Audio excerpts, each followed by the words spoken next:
जय हिंद साथियों, मैं अपने इस वीडियो में आपका पुनः स्वागत करता हूं। दोस्तों, आज हम लोग बेसिकली 3 टॉपिक पर बात करेंगे। पहला नंबर हम लोग बात करेंगे वैद्युत क्षेत्र, इलेक्ट्रिक फील्ड किसे कहते हैं। दूसरा नंबर हम लोग बात करेंगे वैद्युत बल रेखाएं, इलेक्ट्रिक लाइन्स ऑफ फोर्स किसे कहते हैं। और तीसरा हम लोग लास्ट में बात करेंगे वैद्युत क्षेत्र की तीव्रता किसे कहते हैं, इंटेंसिटी ऑफ इलेक्ट्रिक फील्ड। तो आइए इसको हम लोग वन बाय वन समझने का प्रयास करते हैं। तो वैद्युत क्षेत्र पढ़ने से पहले हम लोग ये जान लेते हैं कि आवेश आवेश बेसिकली 2 प्रकार के होते हैं। एक होता है धनात्मक आवेश और दूसरा होता है ऋणात्मक आवेश। और हम जानते हैं कि जो धनात्मक धनात्मक आवेश और ऋणात्मक ऋणात्मक आवेश अगर सेम नेचर के आवेश हैं तो वो एक दूसरे को प्रतिकर्षित करते हैं।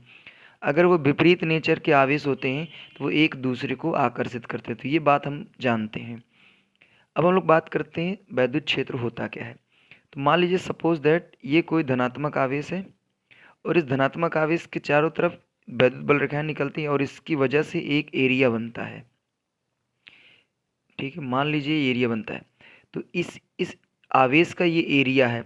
अगर इस एरिया में कोई दूसरा आवेश आता है तो ये आवेश उसको आकर्षण और प्रतिकर्षण, अगर उसका नेचर जैसा रहेगा। अगर जैसे धनात्मक आवेश है तो कोई दूसरा धनात्मक आवेश आएगा तो वो प्रतिकर्षण का अनुभव दिखाएगा। अगर विपरीत नेचर अर्थात ऋणात्मक आवेश कोई आएगा तो ये क्या करेगा, अपनी ओर खींचेगा। तो इसका क्या है, एक एरिया फिक्स है इस आवेश का। इसी एरिया, अगर इस एरिया के अंदर कोई आएगा तभी ये खींचेगा, अदरवाइज ये कुछ भी नहीं करेगा। तो मान लीजिए एक कोई मैं मान लेता हूँ सपोज दैट धन परीक्षण आवेश है। देखिए, धन परीक्षण आवेश की सबसे बड़ी खासियत क्या होती है कि इसके अंदर खुद का वैद्युत क्षेत्र नहीं होता। जैसे यहाँ पे एक मैंने आवेश धनात्मक बना रखा है, इसका क्या है, खुद का वैद्युत क्षेत्र है। लेकिन यहाँ पे जो धन परीक्षण आवेश है इसका खुद का वैद्युत क्षेत्र नहीं होता है।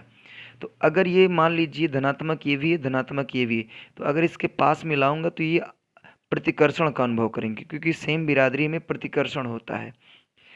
अब मान लीजिए ये अगर यहाँ इसका एरिया यहाँ तक है और ये यहाँ पे रखा हुआ है, तो अगर हम ये पूछें कि इन दोनों के बीच आकर्षण होगा कि प्रतिकर्षण, तो हम ये जानते हैं कि अगर आप पढ़े होंगे धनात्मक धनात्मक प्रतिकर्षित होते तो तुरंत आप बताएंगे प्रतिकर्षण होगा, जबकि ऐसा कुछ भी नहीं है। देखिए, ये प्रतिकर्षण और आकर्षण का अनुभव तब दिखाएगा जब ये इसके बॉर्डर पे आके खड़ा होगा।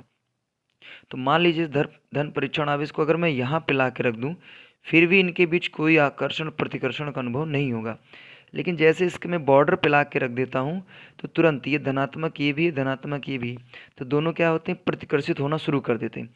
तो हम ये देख पा रहे हैं कि जब यहाँ पे था तो ऐसा कुछ भी नहीं था, थोड़ा सा पास मिलाया कुछ भी नहीं, लेकिन जैसे इसके बॉर्डर पे मिला के रखा तो तुरंत ये प्रतिकर्षण का अनुभव दिखाना शुरू कर दिए। तो हम ये डिसाइड कर दिए कि इसका यही एरिया है जिसके पास आप लाएंगे तो तुरंत आकर्षण एवं प्रतिकर्षण का अनुभव दिखाएगा। तो हम कह सकते हैं कि किसी धनात्मक आवेश के चारों तरफ, धनात्मक आवेश के चारों तरफ मत बोलिए, आप नॉर्मली आवेश बोलिए। तो किसी आवेश के चारों तरफ का वह क्षेत्र जहाँ तक कोई दूसरा आवेश आकर्षण एवं प्रतिकर्षण का अनुभव कर सके, उस एरिया को हम लोग बोलते हैं वैद्युत क्षेत्र। तो उम्मीद करूंगा दोस्तों वैद्युत क्षेत्र की परिभाषा क्या है समझ में आई होगी। तो किसी धनात्मक बोल सकते हैं या फिर नॉर्मली आवेश बोलिए। तो किसी आवेश के चारों तरफ का वह क्षेत्र जहाँ तक कोई दूसरा आवेश आकर्षण एवं प्रतिकर्षण का अनुभव करता है, उस एरिया को हम लोग बोलते हैं वैद्युत क्षेत्र। अब हम लोग बात करने वाले हैं वैद्युत बल रेखाएं क्या होती हैं। देखिए, जो धनात्मक आवेश होता है इसमें से क्या होता है कि कुछ वैद्युत बल रेखाएं निकलती हैं बाहर की ओर। उसी तरह जो ऋणात्मक आवेश होता है इसमें वैद्युत बल रेखाएं प्रवेश करती हैं अंदर की ओर। ठीक है, तो अगर नॉर्मली मैं वैद्युत बल रेखाओं की परिभाषा दूं इलेक्ट्रिक लाइन्स ऑफ फोर्स की, तो धनात्मक आवेश से निकलने वाली तथा ऋणात्मक आवेश की ओर आने वाली काल्पनिक रेखाओं को हम लोग बोलते हैं वैद्युत बल रेखाएं। ये रेखाओं का नाम काल्पनिक इसलिए रखा गया क्योंकि हमारी आंखों से दिखाई नहीं पड़ती हैं। इसको हम लोग सिर्फ सोचे हैं, कल्पना किए हैं, इसलिए इन रेखाओं को हम लोग बोलते हैं काल्पनिक रेखाएं। और इन्हीं काल्पनिक रेखाओं की वजह से वैद्युत क्षेत्र का निर्माण होता है। ये काल्पनिक रेखाएं जहाँ तक फैलती हैं वहाँ तक वैद्युत क्षेत्र का निर्माण करती हैं। इन वैद्युत बल रेखाओं की कुछ खासियत होती है। पहला नंबर तो ये धनात्मक आवेश से निकलती हैं, हमेशा धनात्मक आवेश से निकलेंगी, कभी धनात्मक आवेश में प्रवेश नहीं करेंगी। लेकिन ऋणात्मक आवेश रहेगा तो उसमें हमेशा प्रवेश करेंगी, कभी ऋणात्मक आवेश से वैद्युत बल रेखाएं निकलती नहीं हैं। ये पहली खासियत। दूसरी खासियत यह होता है कि ये जब वैद्युत बल रेखाएं निकलती हैं तो एक दूसरे को कभी काटती नहीं है, दूसरी खासियत। तीसरी खासियत ये होती है कि जब ये आवेश से निकलती हैं तो जैसे अगर आवेश से जैसे दूर और जाती हैं तो इनके बीच की दूरियां बढ़ती जाती हैं। जैसे यहाँ पे मैं देखूँ तो इनके बीच की दूरी यहाँ पे कुछ इतना है, थोड़ा और दूर जाऊँ तो इनके बीच की दूरियां बढ़ गई, और दूर जाऊँ तो इनके बीच की दूरियां और बढ़ गई। तो अर्थात कहने का मतलब आवेश से जैसे जैसे दूर जाएंगी तो दो वैद्युत बल रेखाओं के बीच की दूरियां बढ़ती जाएंगी। तो ये इसकी कुछ खासियत होती है। अब हम लोग बात करने वाले हैं वैद्युत क्षेत्र की तीव्रता किसे कहते हैं। तो अगर मान लीजिए ये अभी आवेश, इसको मैंने बॉर्डर पे रखा था, अब इस आवेश को मैं इसके अंदर यानी इस एरिया के अंदर रख दूंगा तो ये, अब देखिए जब यहाँ पे रखे था बॉर्डर पे तो बहुत ज़्यादा बल का अनुभव नहीं कर रहा था, लेकिन अगर इसके बॉर्डर एरिया में रख दूंगा तो ये थोड़ा ज़्यादा बल का अनुभव करना शुरू कर देगा। तो हम ये कह सकते हैं वैद्युत क्षेत्र की तीव्रता होती क्या है।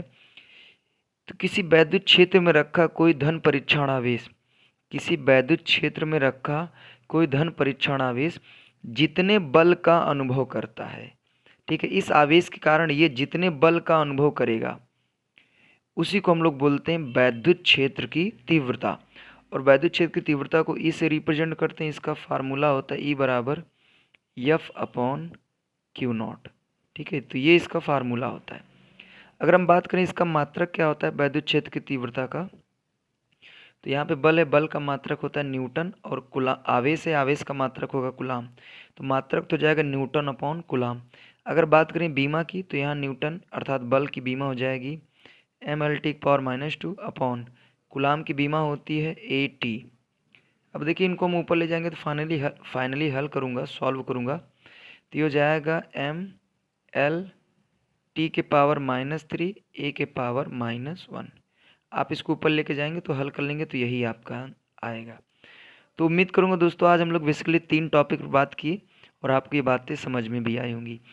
इसी तरह दोस्तों हम लोग मिलेंगे आगे अब नेक्स्ट वीडियो में, तब तक के लिए जय हिंद, वंदे मातरम।